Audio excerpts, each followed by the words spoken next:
starring June Lockhart, Hugh Riley,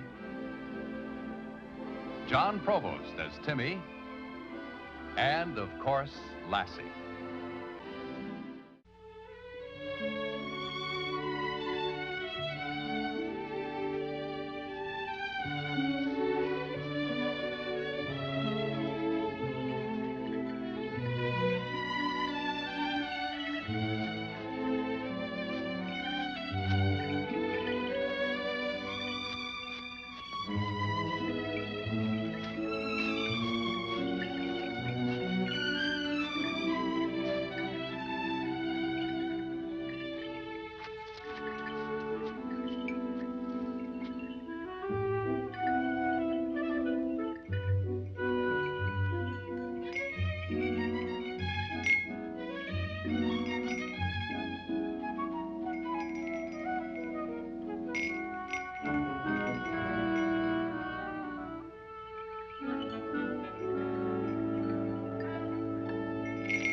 I guess we scared her.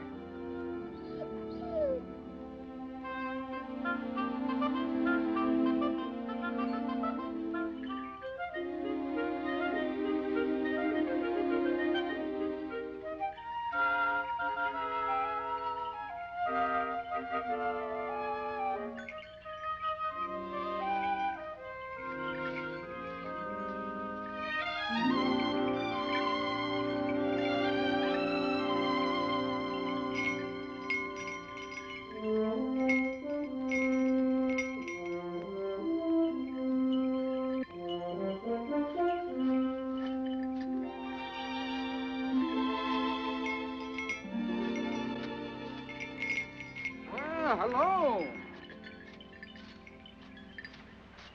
Well, what do you call this beauty?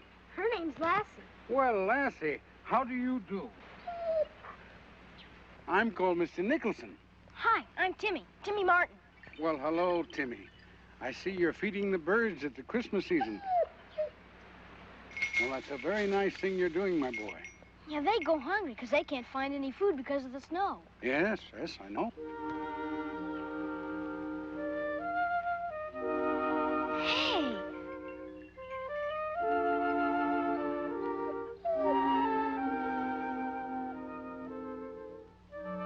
I guess she isn't afraid anymore. Huh?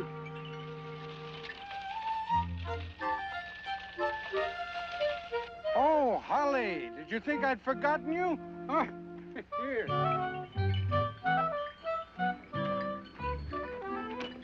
I'll never forgive you, old friend.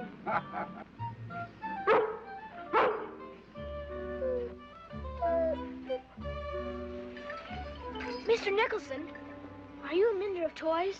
Yeah, that's what I am, son. There aren't very many of us left. Boy, we could really use you for the toy roundup. Oh? Well, you see, my mom and some of the other ladies at church, well, they're gathering up old toys and fixing them for the kids at the Children's Hospital in Capital City. There's a whole bunch of stuff in our barn. There's a lot of fixing to be done. Oh, well, I'd be very glad to assist your ladies, Timmy. I'll offer them my services tomorrow. But for today, Holly and I have come an awful long ways, and we'll have to leave you now and seek out a place to spend the night. And it's been a great pleasure making your acquaintance, Timmy. And you too, Lassie. Mr. Nicholson, why don't you come home with us? And I'll ask Mom if she can fix you a bed. And Holly can sleep in the barn. Well, we'd be indebted to you. The barn would be fine for Holly and for me, too, because I've got a bed in the wagon, you know.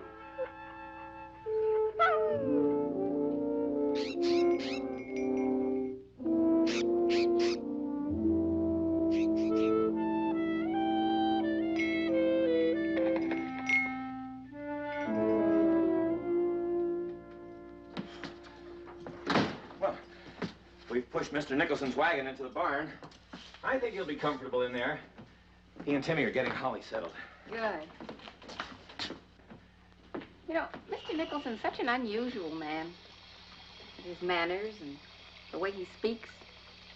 Almost as though he's from another century. And that quaint wagon. And the donkey. Well, want me to help you dish up? Oh, yes, if you will, please. Oh, my goodness. I've only baked 3 potatoes. Well, now, look, when we sit down, I'll just say I don't want any. And don't you offer me yours, you hear? All right.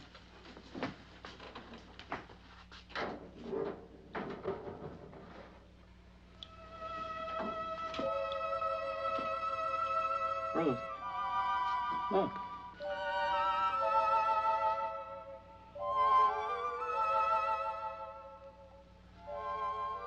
All these Christmas preparations are making you absent-minded.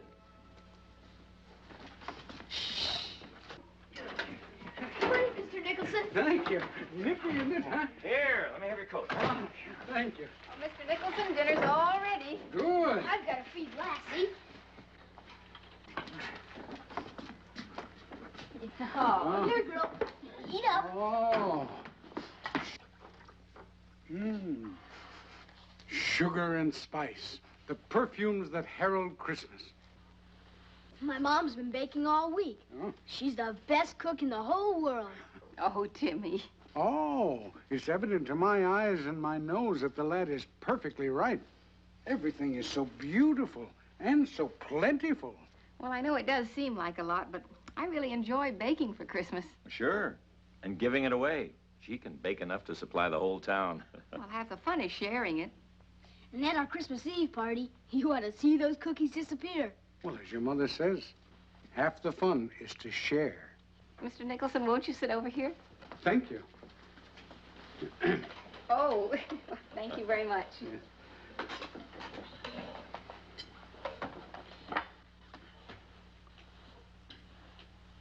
We ask thy blessing, O Lord, on all seated around this table. And we thank thee for the food we are about to receive. Amen. Amen. Amen. Amen. Do your travels take you all over the country, Mr. Nicholson? Oh, all over this country and through many lands. You know, there's never a shortage of toys to be mended wherever there are children.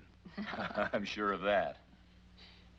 Have you ever spent Christmas in some foreign place, Mr. Nicholson? Oh, many a Christmas has found me in faraway places, Timmy. For instance, I was once in a village where the children's gifts were brought to them by a little old lady and a little old man. And they're called Mother Christmas and Father Christmas. And they bring the gifts to the children. And in return, each child gives a present to Mother Christmas and Father Christmas. But the gift must be made by the child himself. Oh, what a lovely custom. Please tell us some more, Mr. Nicholson. Well, there are other places where the children put their shoes outside on the doorstep before they go to sleep on Christmas Eve. And sometime during the night, St. Nick's elves come and fill the shoes with presents. Because sometimes the very smallest children borrow their father's shoes for the occasion. Seems to me